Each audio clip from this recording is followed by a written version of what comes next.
Hello प्यारे साथियों, English coaching classes में आप सब लोगों का स्वागत है। आज इस क्लास में हम आपको कराने जा रहे हैं कि सीटेट बाल विकास के 30 महत्वपूर्ण और जबरदस्त प्रश्नों का एक टेस्ट। यदि आप भी सीटेट 2026 के लिए प्रिपरेशन कर रहे हैं तो इस बाल विकास के 30 प्रश्नों का टेस्ट जरूर दे करके जाइएगा।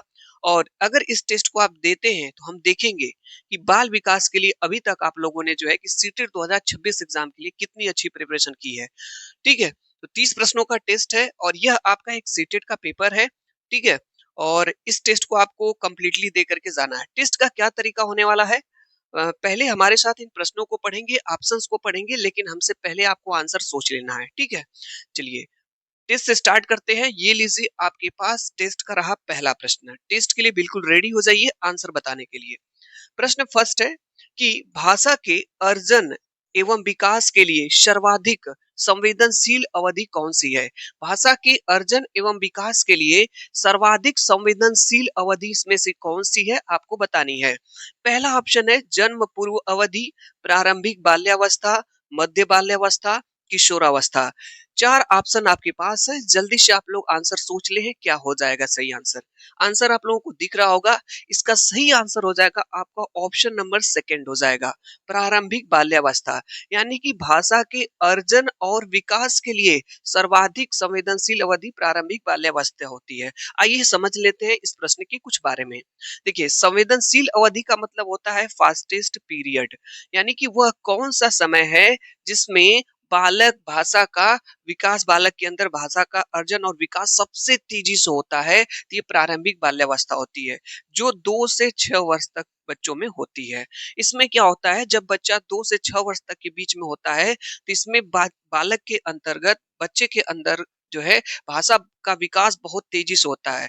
बच्चा समाज से, परिवार से, अपने मित्र से, पेरेंट्स से बहुत तेजी से भाषा सीखता है।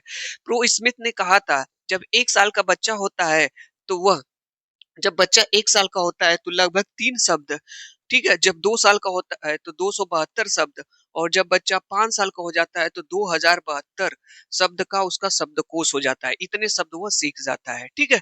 और आप जानते होंगे भाषा अर्जन के बारे में किसने बताया? चामस्की महोदय ने बताया कि 0 से लेकर के 5 वर्ष तक के बच्चों में जो है भाषा बहुत तेजी से अर्जन होता है उनके अंदर, और भाषा का तेजी से उनमें विकास भी होता है। तो इसका सही आंसर ये हो जाएगा। चलिए सीधे बात करते हैं, दूसरे प्रश्न पे आते हैं टेस्ट का। ये लीजिए, आपके पास दूसरा प्रश्न है। इसका आंसर आपको बताना है क्या हो जाएगा। प्रश्न हमारा यहाँ पे है कि निम्नलिखित में से कौन सी लॉरेंस कोलबर्ग के द्वारा प्रस्तावित नैतिक विकास की एक अवस्था है। लॉरेंस कोलबर्ग के द्वारा प्रस्तावित नैतिक विकास इसमें से कौन सी अवस्था है, आपको बताना है यहाँ पे। पहला है प्रसूति अवस्था है, दूसरा सामाजिक अनुबंध अविन्यास है, या मूर्त संक्रियात्मक अवस्था है, या उद्योग बनाम अधीनता अवस्था है। आप लोग बताएंगे इसमें से कौन सी अवस्था है, आप लोगों को राइट आंसर बताना है।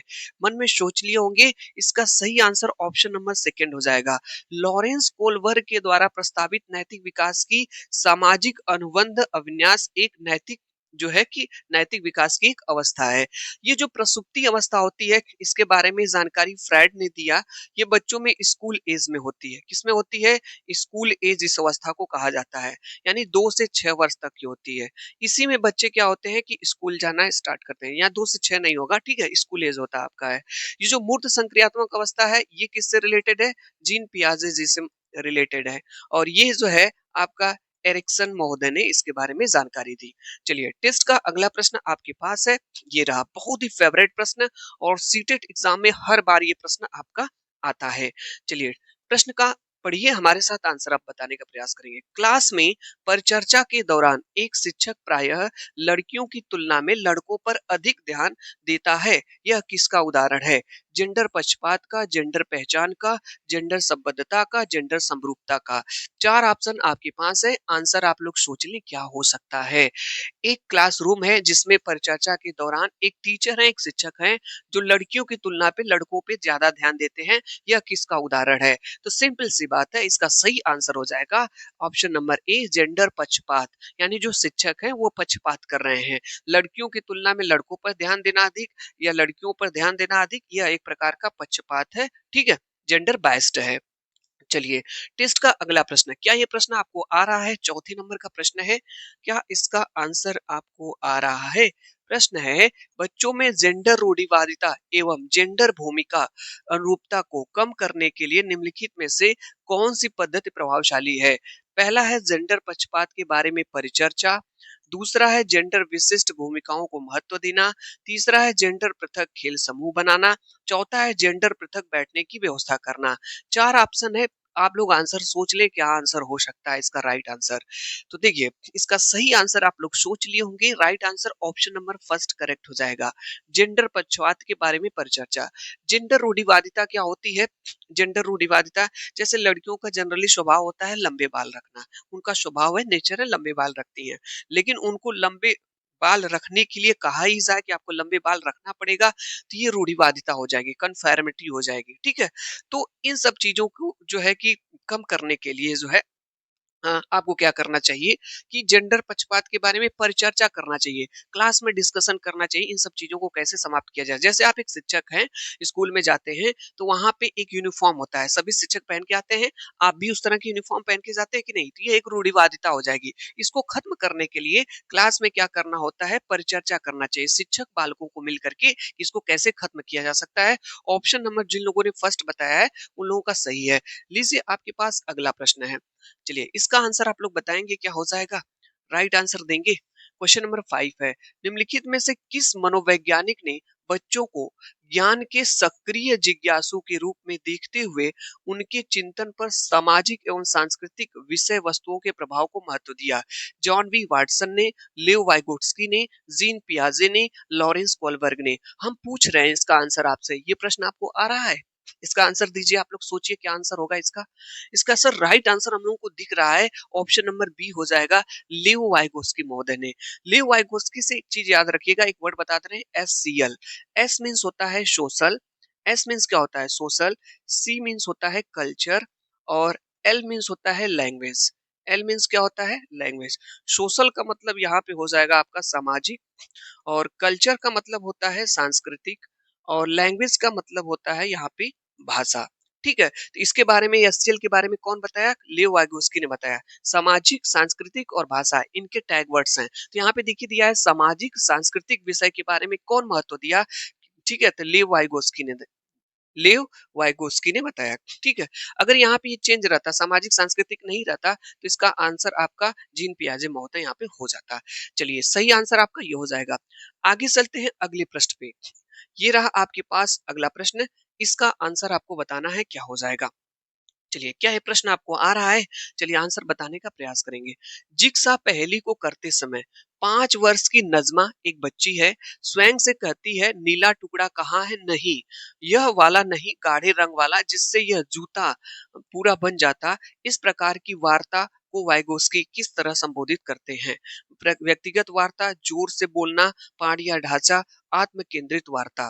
देखिए, छोटे छोटे बच्चों को देखे होंगे, कई बार वो चीजें कुछ लिए रहते हैं तो अपने से ही बात करते हैं। जैसे यहाँ पे नज़्मा है, कुछ डाइस उस टाइप की कोई चीज़ है, पजल टाइप का, उसमें ऊपर वाला जो है नीला टुकड़ा को खोज रही है।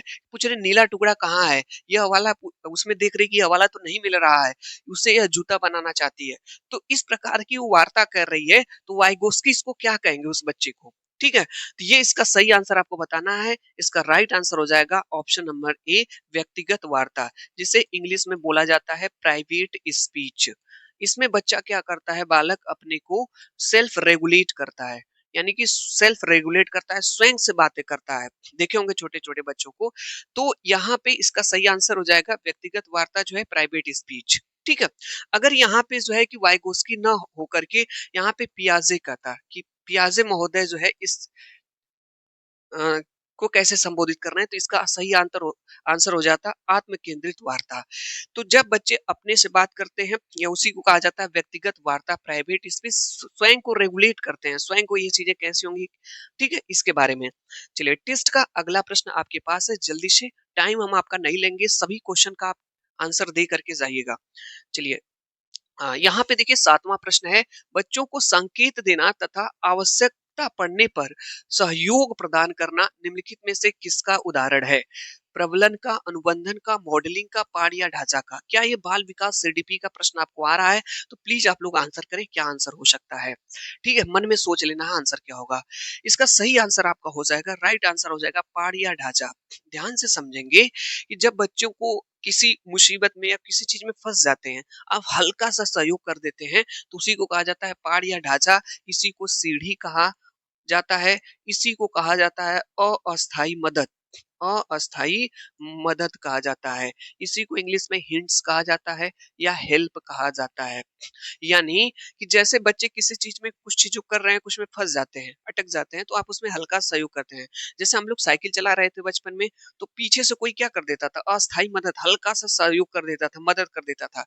उसी को उसी को जो है वाइगोस्की महोदय अपनी भाषा में पाड़ कहते हैं, ढांचा कहते हैं, सीढ़ी कहते हैं, या अस्थाई मदद, हिंट्स या हेल्प कहा जाता है। ठीक है, चलिए अगला प्रश्न आपके पास है टेस्ट का, ये रहा 8वां प्रश्न। इसका आंसर आप देंगे क्या हो जाएगा? शानदार प्रश्न है, सभी प्रश्न हैं। देखते हैं कितने प्रश्न सही करके ले जाते हैं आप। 8वां प्रश्न, निम्नलिखित व्यवहारों में से कौन सा जीन पियाजे के द्वारा प्रस्तावित मूर्त संक्रियात्मक अवस्था को विशेषित करता है? किसको? मूर्त संक्रियात्मक अवस्था को जीन पियाजे के द्वारा कौन सा इसमें से विशेषित करता है, आपको बताना है। पहला ऑप्शन है परिकल्पित निगमनात्मक तर्क, साध्यात्मक विचार। दूसरा है संरक्षण या कक्षा समावेशन। तीसरा है अस्थगित अनुकरण या पदार्थ अस्थायित्व। और चौथा है प्रतीकात्मक खिल या विचारों की अनुक्रमणिकता। आप लोग बताएंगे, इन चारों ऑप्शंस में से मन में सोच लेना है क्या हो जाएगा। बिल्कुल सर, हम लोगों को सही आंसर दिख रहा है, ऑप्शन नंबर सेकंड सही हो जाएगा, संरक्षण या कक्षा समावेशन। इसमें क्या होता है, ये जो मूर्त संक्रियात्मक अवस्था होती है, जो 7 से 11 वर्ष तक की होती है, इसमें बच्चा कक्षा समावेशन सीख जाता है, क्लासिफिकेशन, चीजों को अलग अलग करना सीख जाता है। जैसे आप उसे मैथ की बुक देंगे या कुछ भी दे रहे हैं, त्रिभुज दे रहे हैं, वर्ग दे रहे हैं, आयत दे रहे हैं, तो कहेगा ये वर्ग है, ये त्रिभुज है, ठीक है, ये गोला है, ये सर्कल है। कलर, रंग को भी अलग अलग करना सीख जाता है, ये ब्लैक है, ब्लू है, ये रेड है। ठीक है, इस तरह के कलर को भी तो बच्चा क्लासिफिकेशन सीख जाता है, कक्षा समावेशन जो है इसमें सीख जाता है, जो 7 से 11 साल के बच्चे होते हैं इस अवस्था में। ठीक है, चलिए अगला प्रश्न है, क्या ये प्रश्न आपको आ रहा है? बताएं आंसर आप लोग, आंसर बताइएगा आप लोग।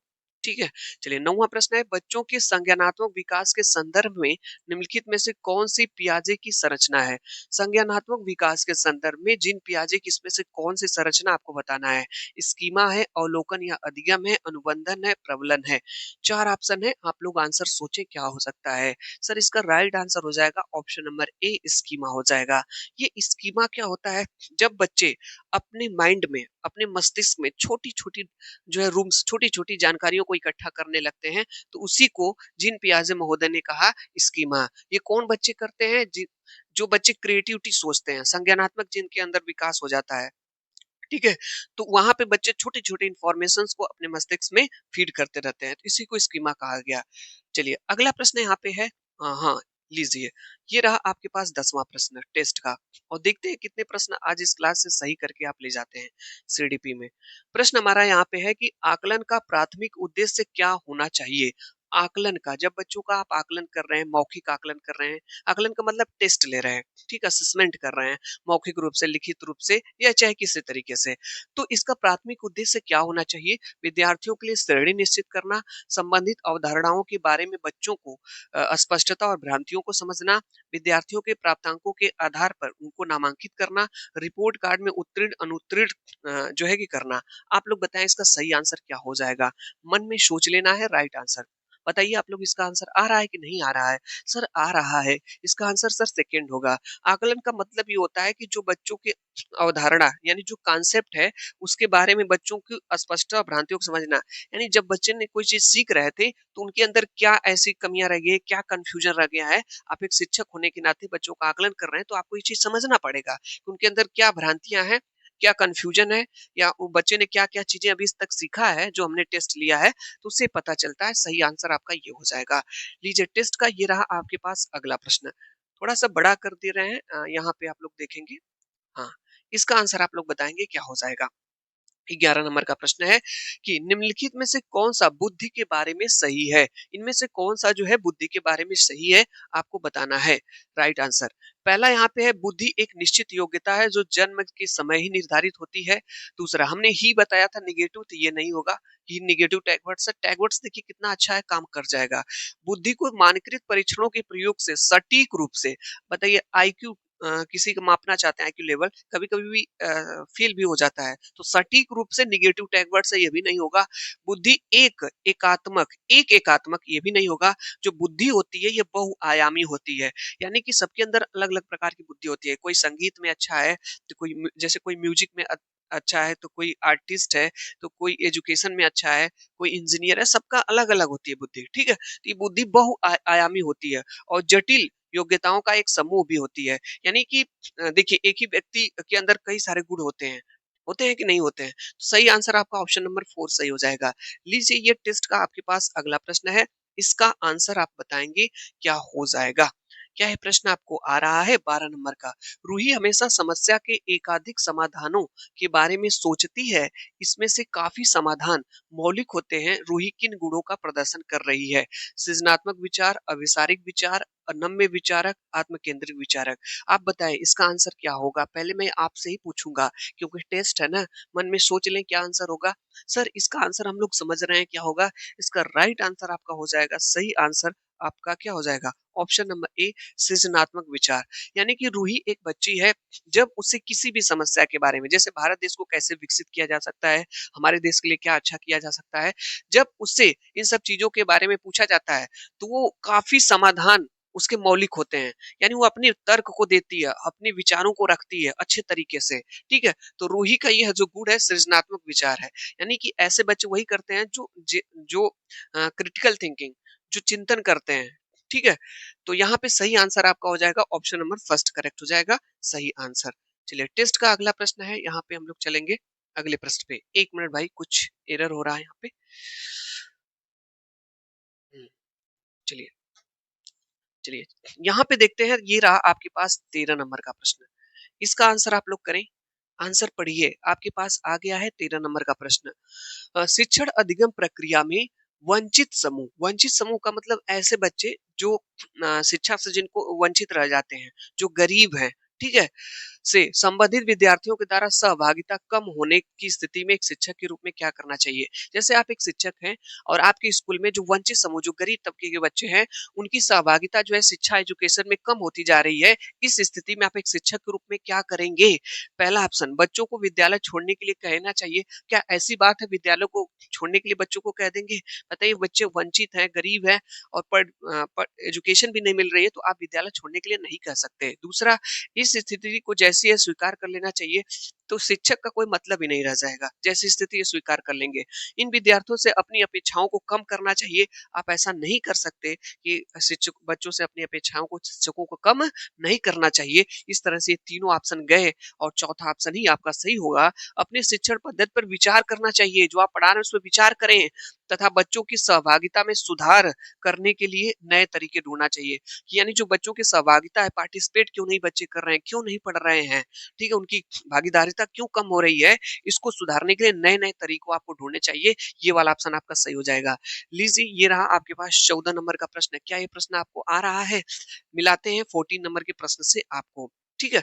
चलिए बताइए आंसर। एक समावेशी क्लास में एक शिक्षक को विशिष्ट शैक्षिक योजनाओं को एक समावेशी क्लासरूम में, इंक्लूसिव क्लासरूम में जहाँ पे सभी बच्चों को समान रूप से शिक्षा दी जाती है, एक शिक्षक को विशिष्ट शैक्षिक योजनाओं को तैयार नहीं करना चाहिए, कभी-कभी तैयार करना चाहिए, सक्रिय रूप से तैयार करना चाहिए, तैयार करने के लिए हतोत्साहित करना चाहिए। सिर्फ टैग वर्ड्स पे इस क्वेश्चन को आप सही कर लेंगे। सिर्फ सकारात्मक आंसर ढूँढिए, आपका आंसर सही हो जाएगा।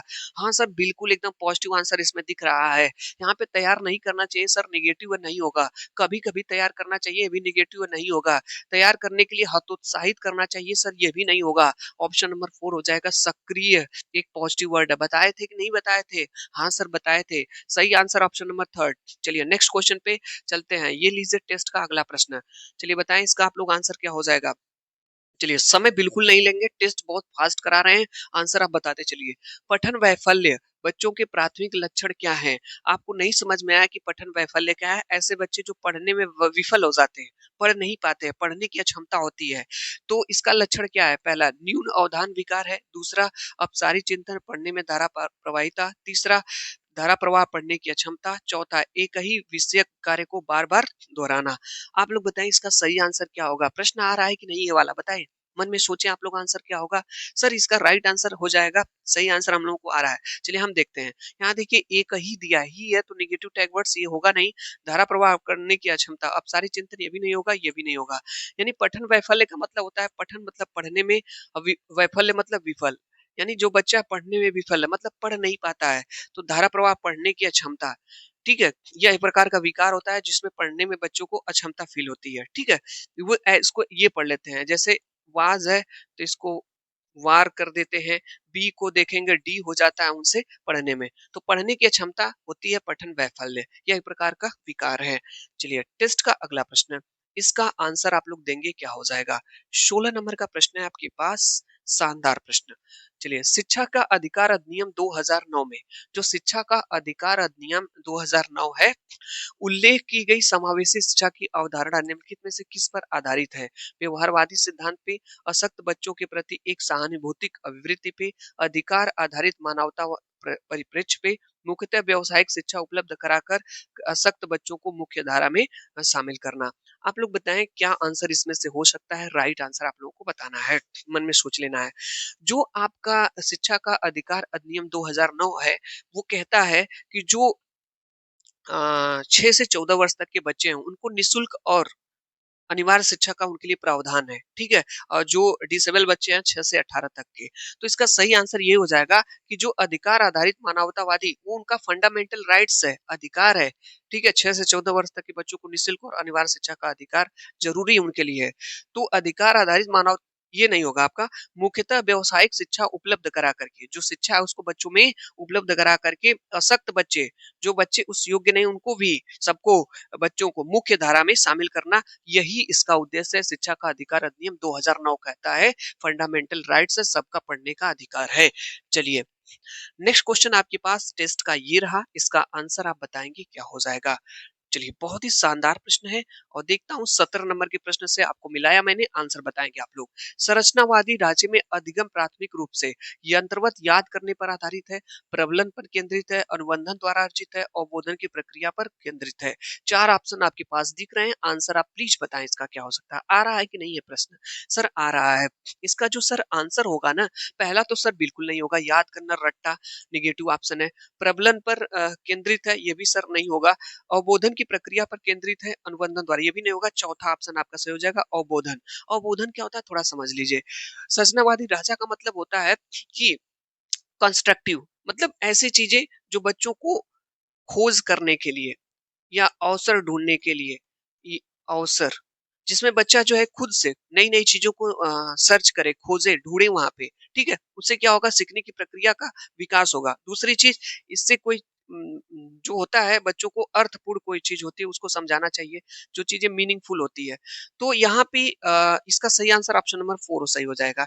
चलिए आगे चलते हैं। यहाँ पे 18 नंबर का प्रश्न है, थोड़ा सा बड़ा है और आंसर बताएंगे आप लोग। 18 नंबर के प्रश्न से आपको मिलवाया हमने, अनेक घटनाओं के बारे में बच्चों के द्वारा बनाए गए सहजानुभूत सिद्धांतों के संदर्भ में एक शिक्षिका को क्या करना चाहिए? यानी कभी कभी देखे होंगे बच्चों अपने मन में उनको एक धारणाएं बना लेते हैं मन में। कौन सी धारणा? सहजानुभूत सिद्धांत बना लेते हैं। जैसे रास्ते पे चल रहे हैं या ट्रेन में यात्रा कर रहे हैं तो कहेंगे ट्रेन चल रही है, पेड़ पौधे भी चल रहे हैं, तो उनके अंदर ये धारणा बन जाती है, वैकल्पिक सिद्धांत जिसको कहा जाता है। तो इस चीज को दूर करने के लिए, जो बच्चों में धारणाएं बनी हुई है, आप क्या करेंगे? ठीक है, क्या ऐसा एग्जाम्पल देंगे, क्या उदाहरण देंगे? पहला ऑप्शन, बच्चों को इन सिद्धांतों को अनदेखा करना चाहिए। अरे भाई अनदेखा कर देंगे तो कोई मतलब तो रह जाएगा नहीं। यहाँ पे बच्चों को दंडित करना चाहिए। अच्छा, दंडित करना निगेटिव टैग वर्ड्स नहीं होगा। बार बार याद करना, देखिए मैंने कहा ना टैग वर्ड से आपके क्वेश्चन सही हो जाएंगे। आपके सही आंसर आपका हो जाएगा प्रतिकूल प्रमाण देंगे, उनको फैक्चुअल प्रमाण देंगे, कोई ऐसा एग्जाम्पल देंगे ताकि वो समझ पाए इस चीज को, और उदाहरण प्रस्तुत करेंगे और करके बच्चों को इन सिद्धांतों की चुनौती देंगे। ऑप्शन नंबर 4 सही हो जाएगा। सहजानुभूत सिद्धांत का मतलब, जैसे बच्चा कहीं भी पानी का कलर देख करके आया और देखा पानी का कलर जो है नीला है, पड़ा हुआ है, कहीं पानी का कलर कुछ और है, तो अपने मन में धारणा बना लेता है। तो आप पानी का कलर कैसा होता है क्लियर, को बताने के लिए आप उनको यही प्रतिकूल प्रमाण देंगे, उदाहरण प्रस्तुत करेंगे एक शिक्षक या शिक्षिका होकर के। ठीक है? चलिए टेस्ट का ये रहा आपके पास अगला प्रश्न। 19 नंबर का प्रश्न है, आंसर बताएँगे आप लोग क्या हो जाएगा। ला दिया आपके लिए 19 नंबर का प्रश्न।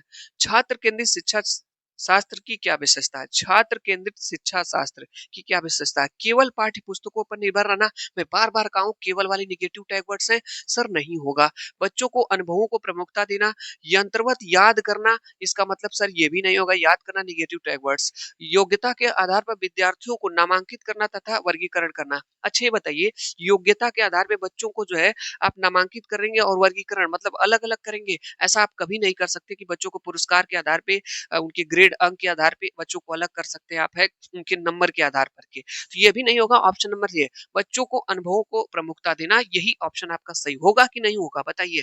हाँ सर होगा। मैं कह रहा हूँ ना एक तरीका सीखिए, स्मार्ट स्टडी सीखिए, ऑप्शन को 3 को 4 में से 3 को हटाने की, एक सही होगा उसमें से, ठीक है? ये तरीका आपको सीखना पड़ेगा, सीख जाएँगे, ये स्ट्रेटजी आपको भी सीखनी होगी। अच्छे से पढ़िए, सब समझ में आ जाएगा। लीजिए, ये प्रश्न बहुत ज़्यादा इम्पोर्टेंट है और सीटेट में कई बार एग्ज़ाम में ये प्रश्न आया हुआ, इम्पोर्टेंट बना लीजिएगा, इम्पोर्टेंट। वीवीआई लिस्ट में इसको शामिल कर लिए प्रश्न को। 3 से 4 बार एग्ज़ाम में पूछा गया, ये 2024 में आया था। प्रश्न है कि संवेग एवं संज्ञान एक दूसरे से खाली स्थान पूर्णतः अलग है, स्वतंत्र है, सन्निहित है, संबंधित नहीं है। आप लोग बताएंगे। 4 ऑप्शन है, क्या है प्रश्न आपको आ रहा है? बहुत इंपॉर्टेंट प्रश्न था। आ रहा है कि नहीं? हाँ सर आ रहा है। इसका ऑप्शन सही हो जाएगा थर्ड वाला, सन्निहित है। संवेग का मतलब ये होता है जो हमारे अंदर का डर होता है, भय, घृणा, द्वेष, जो हमारे अंदर का होता है उसको संवेग कहते हैं, जो हमारे दिल में होता है। और जो संज्ञान होता है जो हमारे मस्तिष्क में होता है। तो ये दोनों आपस में क्या होते हैं? सन्निहित होते हैं, जुड़े होते हैं। हमारा दिल और दिमाग जुड़ा है कि नहीं जुड़ा है? हाँ सर जुड़ा है। तो इसी को सन्निहित, सन्निहित मतलब एक दूसरे से जुड़ा हुआ, कांटेक्ट है। ठीक है? डर हमारे दिल में होता है, ठीक है? और ये दिमाग में होता है संज्ञान, जो चीजें हम सोचते हैं। तो ये दोनों आपस में कांटेक्ट है, जुड़े हुए हैं। तो सन्निहित ऑप्शन सही हो जाएगा। चलिए नेक्स्ट क्वेश्चन आपके पास ये रहा, आपके पास अगला प्रश्न। चलिए इसका आंसर आप देंगे क्या हो जाएगा? थोड़ा सा छोटा करता हूँ प्रश्न को। हाँ बढ़िया है। चलिए आंसर बताने का प्रयास करेंगे। चलिए आंसर दीजिए। 21 नंबर का प्रश्न आपसे हमने मिलवाया इसको। संरचनावादी सिद्धांत। जहाँ पे संरचनावादी आ जाएगा मैं आपको एक ट्रिक बता दे रहा हूँ। एक ट्रिक जान लीजिए। संरचनावादी स से संरचनावादी, स से सक्रिय। जिस भी ऑप्शन में होगा आप उस ऑप्शन को टिक कर सकते हैं। ठीक है? चलिए देखिए। संरचनावादी सिद्धांत के अनुसार अधिगम के बारे में निम्नलिखित कथनों में से कौन सा सही है? संरचनावादी सिद्धांतों के बारे में अनुसार अधिगम के बारे में जो है कि कौन सा सिद्धांत सही? इसमें संरचनावादी सिद्धांत का मतलब होता है जिसमें बच्चे को कंस्ट्रक्टिव बनाना आता है। जिसमें बच्चा सक्रिय हो, एक्टिव हो, संदर्भ सीखे, कॉन्सेप्ट सीखे, चीजों के अर्थ को सीखे, ये मतलब होता है। तो स से संरचनावादी, स से सक्रिय। पहला ऑप्शन है अधिगम पुनरुत्थान एवं स्मरण की प्रक्रिया। स्मरण मतलब होता है याद करना, सर नेगेटिव टैग वर्ड्स नहीं होगा। टैग वर्ड्स आपके लिए काम आएगा तो आएगा। ठीक है? यहाँ पे देखिए अधिगम यंत्रवत याद करना, सर नेगेटिव ये भी नहीं होगा, रोटरी लर्निंग। अधिगम आवृत्ति संबंध के द्वारा व्यवहारों का अनुबंधन है, ये भी नहीं होगा सर। अधिगम यहाँ पे देखिएगा सक्रिय विनियोजन के द्वारा ज्ञान की संरचना प्रक्रिया है, ये वाला ऑप्शन आपका सही हो जाएगा। कुछ चीजें आपको बताता हूँ, नोट करते चलिएगा। स से संरचनावादी, स से सक्रिय। चलिए ये रहा टेस्ट का अगला प्रश्न आपके पास। चलिए बताएं इसका आंसर आप लोग क्या हो जाएगा। 22 नंबर का प्रश्न आपके पास आता हुआ, यहाँ पे विद्यार्थियों को स्पष्ट उदाहरण एवं गैर उदाहरण देने के क्या परिणाम है? जब विद्यार्थियों को आप स्पष्ट उदाहरण और गैर उदाहरण देते हैं तो उसका क्या परिणाम होता है? पहला ऑप्शन है अवधारणा परिवर्तनों को प्रोत्साहित करने के लिए यह एक प्रभावशाली तरीका है। दूसरा, यह विद्यार्थियों के दिमाग में भ्रांतियां, भ्रांतियां निगेटिव वर्ड है, तो ये तो होगा नहीं। ठीक है? इसी तरीके से आपको भी ऑप्शन कट करने हैं। यहाँ पे देखिए यह अवधारणाओं की समझ में अभाव, अभाव एक निगेटिव चीज है, तो यहाँ पे भी ये भी नहीं होगा तो ये होगा। यहाँ पे यह अवधारणात्मक समझ के बजाय कार्यविधिक प्रक्रियात्मक ज्ञान पर ध्यान केंद्रित करता है। आप लोग बताना है कि कौन सा सही आंसर यहाँ पे हो जाएगा। ठीक है? चलिए सही आंसर आपको बताना है, इसका राइट आंसर क्या हो जाएगा? चलिए, यहाँ पे देखिए पूछा विद्यार्थियों को स्पष्ट उदाहरण एवं गैर उदाहरण देने की जो है कि क्या जो है कि तरीके हैं। यह उदाहरण समझ के बजाय कार्यविधि प्रक्रियात्मक ज्ञान। इसका आंसर आप लोग बताएँगे कमेंट्स बॉक्स में क्या हो जाएगा। थोड़ा-सा कन्फ्यूजन क्रिएट हो रहा है, फर्स्ट होगा कि 4 होगा? जहाँ तक मुझे लग रहा है ऑप्शन नंबर फर्स्ट होगा। ये है क्या देखिए, जैसे बच्चों को आप उदाहरण देते हैं, जैसे कुछ चिड़िया का उदाहरण दिए, आपने जो है कि चिड़िया का उदाहरण आपने दिया, चिड़िया को दिखाया बच्चों को जो है क्लास में, या फिर उसके बाद आपने एरोप्लेन का उदाहरण दिया। तो वो चीज़ें नहीं दिख रही हैं बच्चों को, जैसे तो ये गैर उदाहरण, उदाहरण ये चीज़ों से रिलेट करके आप बता सकते हैं। जैसे आप यहाँ पे बच्चों के सामने पेन लाए, ठीक है, आपने पेन लाया, 4-5 पेन दिखाया और बच्चों को फिर आप ला करके रिमोट दिखा रहे हैं। तो कह रहे हैं कि ये पेन नहीं है, इसका मतलब वो क्या है? रिमोट है, तो ये गैर उदाहरण हो जाएगा। अब पेन जो दिखा रहे हैं ये उदाहरण हो जाएगा, या स्पष्ट उदाहरण हो जाएगा। तो अस्पष्ट उदाहरण उनको दिखती है और जो गैर उदाहरण होता है वो नहीं दिखता है। तो इस तरह से राइट आंसर आपका ऑप्शन नंबर फर्स्ट होना चाहिए। चलिए, सही आंसर आपके पास है। ये 23 नंबर का क्वेश्चन है, इसका आंसर आपको बताना है क्या हो जाएगा। प्रश्न हमारा है कि बच्चों को अधिगम गतिविधियां में भागीदारी करने के लिए लगातार पुरस्कार देना एवं दंड का प्रयोग करने से क्या प्रभाव पड़ता है। यानी कि जब बच्चे किसी चीज में पार्टिसिपेट करते हैं, कोई आप आकलन करते हैं, टेस्ट लेते हैं, जब उसमें गतिविधियों में भाग लेते हैं तो बच्चे अच्छा करते हैं तो आप उनको पुरस्कार देते हैं, अच्छा नहीं करते हैं तो दंड देते हैं। इससे क्या प्रभाव पड़ेगा बच्चों को? बाहरी प्रेरणा कम होती है, दूसरा आंतरिक प्रेरणा बढ़ती है। यह बच्चों को प्रदर्शन आधारित लक्ष्यों के बजाय निपुणता पर ध्यान देने की प्रोत्साहित करता है। अधिगम में बच्चों की स्वाभाविक अभिरुचि तथा जिज्ञासा को कम होती है। इसका सही आंसर आपको सोचना है। ये आंसर आ रहा है कि नहीं, इसका आप लोग बताएं। सर आ रहा है, इसका राइट आंसर ऑप्शन नंबर 4 हो जाएगा। ऐसा क्यों? ध्यान से सुनिएगा। जब जब हम बच्चों को बाहरी कुछ अच्छा करते हैं, बच्चे उनको पुरस्कार दे देते हैं, अच्छा नहीं करते उनको दंड दंड देते हैं, पनिशमेंट देते हैं। तो इससे बच्चों के जो है ना कि बाहरी अप्रेरणा कम नहीं होती है, नहीं आंतरिक अप्रेरणा बढ़ेगी इससे। ठीक है, इससे क्या होगी कि बच्चों की जो अभिरुचि है और जिज्ञासा कम होती जाएगी। अगर उनकी आंतरिक इंटरनली उनको मोटिवेट करना है तो पुरस्कार से, अंक से, ग्रेड से, इन सब चीजों से नहीं कर सकते आप जो है। उनको इंटरनली आप मोटिवेट करिए, समझाइए बातों से। ठीक है, तो ना आपको समझाने की जरूरत पड़ेगी, न ही पेरेंट्स को। बच्चा बेहतर करेगा आगे। इंटरनली मोटिवेट होना चाहिए, बच्चों को करना चाहिए आंतरिक रूप से मोटिवेट। तो ये पुरस्कार, अंकों की ये चीजें नहीं उनके लिए जो है अच्छी होती हैं। तो इससे बच्चा की रुचि जागृत नहीं होती है, बस वो पुरस्कार पाने के लिए जो है कि मेहनत करेगा, सोचेगा पुरस्कार मिलेगा तब पढ़ता हूँ, तो वो कोई मतलब नहीं है उसका। ठीक है, चलिए यहाँ पे ये रहा 24 नंबर का प्रश्न आपके पास है। बहुत ही शानदार प्रश्न है और इसका आंसर आप लोग बताएंगे क्या हो जाएगा। प्रश्न यहाँ पे, निम्नलिखित में से कौन सी प्रथाएं सार्थक अधिगम को बढ़ावा देती हैं? शारीरिक दंड, सहयोगात्मक अधिगम, पर्यावरण, सतत एवं समग्र मूल्यांकन, निरंतर तुलनात्मक मूल्यांकन। इन चारों में से कौन सी ऐसी हैं जो सार्थक अधिगम को बढ़ावा देती है, आपको बताना है। राइट आंसर क्या हो जाएगा? देखिए, इसका जो सही आंसर आपका हो जाएगा, देखिए शारीरिक दंड एक निगेटिव टैग वर्ड है, बच्चे को आप नहीं दे सकते। बच्चों की आप तुलना भी नहीं कर सकते, तुलना करना गलत बात है। एक बच्चे की दूसरे बच्चे से, बालक से तुलना करना गलत बात है। बच्चों को सहयोग देना चाहिए, सहयोगात्मक अधिगम इन्वायरमेंट प्रदान करना चाहिए और सतत और समग्र बच्चों का मूल्यांकन करते रहना चाहिए, असेसमेंट करते रहना चाहिए। तो ये दोनों सही हो जाएंगे, दूसरे और तीसरे। यहाँ पे देखिए इसी ऑप्शन में है, आपके दिए गए हैं इस तरह से। ठीक है, इस तरह से आपको भी स्मार्ट तरीके से ऑप्शन को सेलेक्ट करना है, कौन सा ऑप्शन चारों में से नहीं होगा, कौन सा ऑप्शन आपका होगा। इस तरह से चीजें आपको सोचनी पड़ेगी।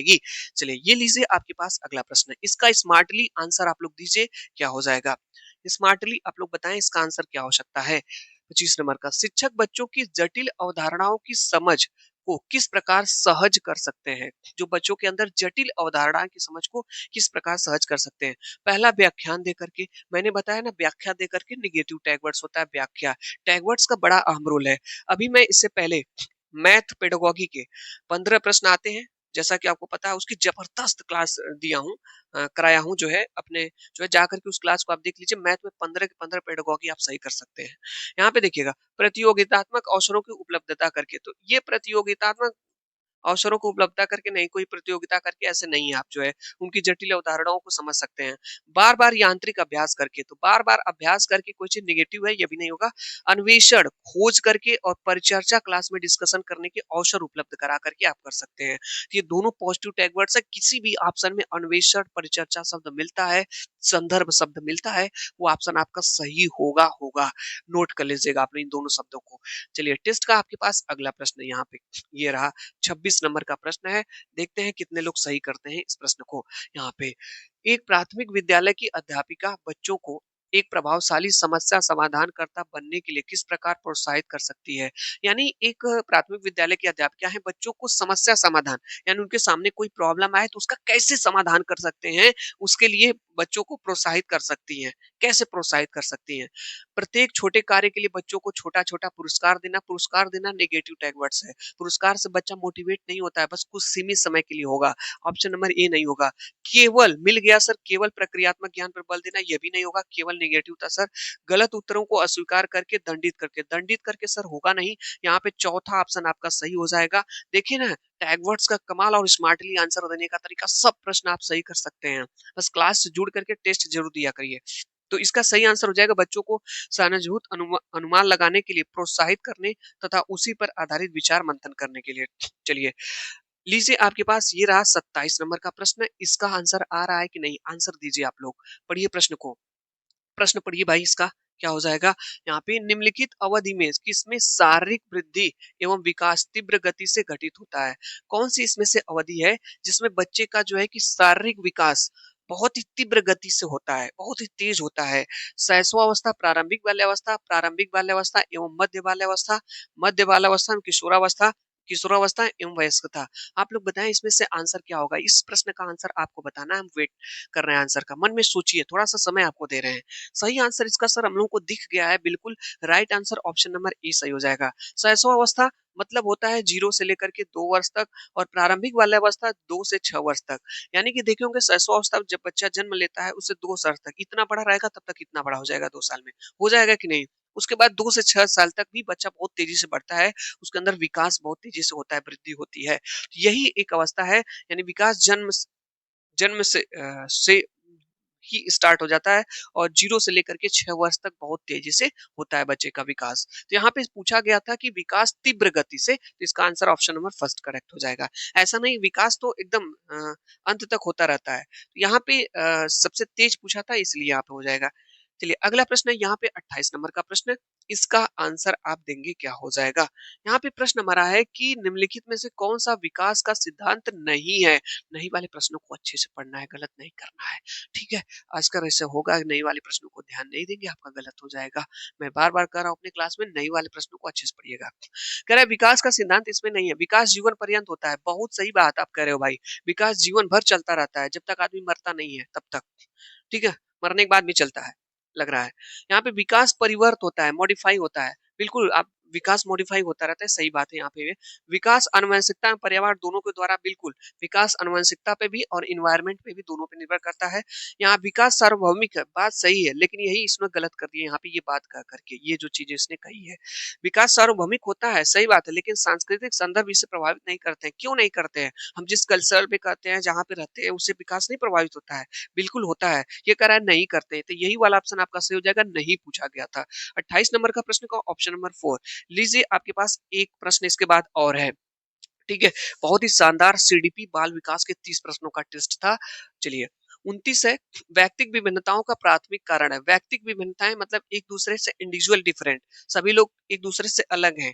ठीक है, रंग रूप के आधार पे, लंबाई में, सारी चीजों में, विचार में, है कि नहीं है? तो इसी को कहते हैं व्यक्तिक विभिन्नताओं का प्राथमिक कारण क्या है? लोगों के द्वारा माता पिता से प्राप्त आनुवंशिकता, संकेत पद्धति, कोड, जन्मजात विशेषताएं होती हैं, पर्यावरणीय प्रभाव है, आनुवंशिकता तथा पर्यावरण के बीच जटिल पारस्परिक क्रिया है। लोगों के बीच व्यक्तिगत विभिन्नताएं क्यों होती हैं? लोग एक दूसरे से अलग क्यों हैं? ठीक है, किसी, कोई छोटा है, कोई बड़ा है, कोई मोटा है, कोई पतला है। ठीक है, होता है कि नहीं? कोई रंग में अलग है, कोई गोरा है, कोई काला है। इस तरह से ये व्यक्तिगत विभिन्नताएं हैं। हमारे देश के कल्चर में भी विविध तरीके के लोग रहते हैं। कल्चर, सबकी भाषाएं अलग हैं। कुछ समय, हर 20 किलोमीटर 100 किलोमीटर बच जाएंगे तो वहाँ की भाषा चेंज हो जाती है। तो ऐसा क्यों होता है? ऐसा इसलिए होता है, ये चीजें आपकी आनुवंशिकता पे डिपेंड करती है, हेरिडिटी पे और वातावरण पे, इन्वायरमेंट पे, ऐसी चीजें डिपेंड होती हैं। तो दोनों की पारस्परिक क्रिया से होता है ये। सीडीपी बाल विकास का ये आपका अंतिम प्रश्न है। पूछा गया है यहाँ पे, निम्नलिखित में से कौन सा द्वितीयक समाजीकरण एजेंसी का उदाहरण है? बहुत ही ज्यादा इंपॉर्टेंट प्रश्न है सीटेट 2026 एग्जाम के लिए। ये प्रश्न हर बार एक आता है एग्जाम में आपका। ठीक है, प्राथमिक एजेंसी का उदाहरण है, द्वितीयक समाजीकरण एजेंसी का उदाहरण है, आपको बताना रहता है। तो देखिए इसमें 4 ऑप्शन आपके पास है। परिवार एवं पास पड़ोस है, परिवार एवं मीडिया है, विद्यालय एवं मीडिया है, मीडिया एवं पास पड़ोस है। आप लोग बताएंगे इसका सही आंसर क्या होगा? क्या यह प्रश्न आपको आ रहा है? हाँ सर, आ रहा है। इसका सही आंसर आपका हो जाएगा ऑप्शन नंबर 3। विद्यालय भी द्वितीय समाजीकरण एजेंसी है और मीडिया भी द्वितीय समाजीकरण एजेंसी है। जिसमें से जो परिवार होता है, ये आपका प्राथमिक, ये जो परिवार होता है, ये प्राथमिक समाजीकरण एजेंसी होता है, और जो पास पड़ोस होता है, ये आपका प्राथमिक भी होता है। जानते रहिएगा आप लोग, प्राथमिक भी होता है और द्वितीयक भी होता है। अब आप कहेंगे सर ये जो पास पड़ोस से प्राथमिक द्वितीयक दोनों होता है, हाँ, जैसे यहाँ पे विद्यालय है, द्वितीयक है, मीडिया द्वितीयक होता है। यहाँ पे मीडिया आपका क्या है, द्वितीयक है, तो पास पड़ोस यहाँ पे प्राथमिक नहीं होगा। जब ये द्वितीयक है तो ये भी द्वितीयक हो जाएगा। तो ये प्राथमिक भी होता है, द्वितीयक भी होता है। तो इस तरह से इसका सही आंसर आपका ऑप्शन नंबर 3 हो जाएगा। विद्यालय भी द्वितीयक है, मीडिया भी द्वितीयक है, जो है कि द्वितीयक समाजीकरण एजेंसी का उदाहरण है। इस तरह से सीडीपी के बहुत ही ज़्यादा 30 महत्वपूर्ण प्रश्नों का टेस्ट कराए, जो प्रीवियस ईयर क्वेश्चन पेपर हमने आपके लिए लाया था। और इन बाल विकास के 30 प्रश्नों में आपके कितने प्रश्न सही हुए, आप लोग ज़रूर बताइएगा। कमेंट्स बॉक्स में ये क्लास आपको कैसी लगी, उसके बारे में भी आप लिख सकते हैं। क्लास देखने के लिए आप लोगों का बहुत-बहुत धन्यवाद। हमारे इस चैनल से जुड़ जाइए। विमलेश कोचिंग क्लासेस चैनल से सब्सक्राइब करके हम आपके लिए ऐसे यूज़फुल 30 प्रश्नों का टेस्ट सीडीपी का, ईवीएस का, हिंदी का, मैथ का, साइंस का, एसएसटी का लाते रहते हैं। आप इस टेस्ट को दे सकते हैं और जो है कि हमारे चैनल से आप जुड़ सकते हैं। क्लास देखने के लिए आप लोगों का बहुत-बहुत धन्यवाद। नेक्स्ट मिलते हैं। Bye bye.